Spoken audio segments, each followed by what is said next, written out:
আপনাকে ইলম শিখতে গেলে, আল্লাহর রাস্তায় আসতে গেলে, আল্লাহকে চিনতে গেলে কি করতে হবে? আল্লাহ বলছেন, যারা আমার রাস্তায় সংগ্রাম করে, ওয়াল্লাযীনা জাহাদু ফিনা, যারা আমার রাস্তায় আমার জন্য সংগ্রাম করে, তাদেরকে আমি অবশ্যই হিদায়াতের রাস্তা দেখাবো, সঠিক রাস্তা দেখাবো। আর আমি কি, যারা সৎকর্মশীল তাদের সঙ্গে আছি। কি বলছেন আল্লাহ? যারা আমার জন্য সংগ্রাম করবে, আমি হিদায়াত তাকে দেবো যে আমার জন্য কষ্ট করেছে, আমার জন্য কষ্ট সহ্য করেছে, আমার জন্য না খেয়ে থেকেছে, আমার জন্য সবর করেছে, আমার জন্য হয়তো সে অন্য মানুষকে নারাজ করে ফেলেছে, আমার জন্য সে অন্য মানুষকে রাজি করেছে, সে শুধু আমার জন্য সংগ্রাম করেছে, তারপরে আমি তাকে হিদায়াত দেবো। শুধুমাত্র আমি মুসলমানের ঘরে জন্ম নিয়ে নিয়েছি বলে আমি হিদায়াত পেয়ে যাব, আমি আল্লাহর কাছাকাছি চলে যাব, এটা হবে না। এটা মাথা থেকে বার করে নেন।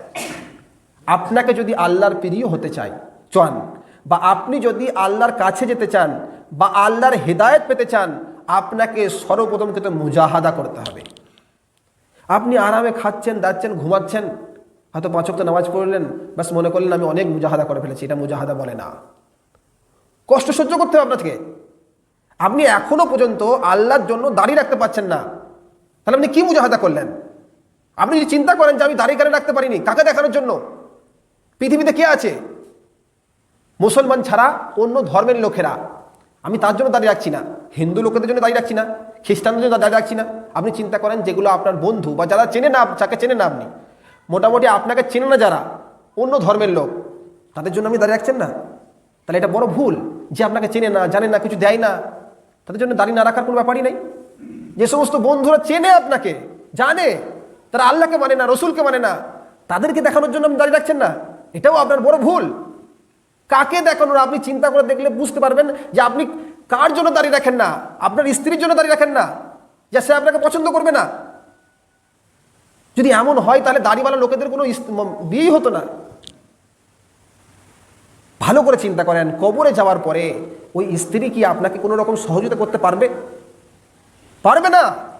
কিয়ামতে যাবার পরে আপনাকে কোনো সহযোগিতা করতে পারবে? পারবে না। তাহলে আপনি দাড়ি যে রাখতে পাচ্ছেন না, কার জন্য? দুনিয়ার মানুষের জন্য, বিবির জন্য, ছেলের জন্য, গ্রামের লোকেদের জন্য, যে ওরা বলবে যে হাজি সাহেব হয়ে গেছিস। এই কথা শুনতে পাচ্ছেন না আপনি, তাহলে কিসের মুজাহাদা করছেন? কিসের মেহনত করছেন আল্লাহর জন্য? মেহনত করতে পাচ্ছেন না। ভালো করে বোঝেন, আপনাকে আল্লাহ তখনই হিদায়াত দেবে যখন আল্লাহর জন্য আপনি কিছু করে দেখাবেন। আল্লাহ বলছে যদি আমার জন্য কেউ সংগ্রাম করে, তখন তাকে আমি হিদায়াত দেবো। আপনি কোরআন পড়তে জানেন না, কোরআন পড়তে জানেন না, আপনার বয়স হয়ে গেছে, এখন নামাজ পড়তে শুরু করেছেন, কিন্তু আপনি শিখছেনও না। আপনি বাংলা পড়তে জানেন সুন্দর, আপনি হিন্দি শিখেছেন, আপনি ইংরেজি বলতে পারেন, কিন্তু এখনও কোরআন পড়তে পারেন না। আরে কোরআন পড়তে শিখতে কতদিন টাইম লাগবে? একটা মানুষ যদি শেখে, খুব বেশি লাগলে 1 বছর, 4 মাসে, 2 মাসেও শেখা যাবে যদি শিক্ষিত ছেলে হয়।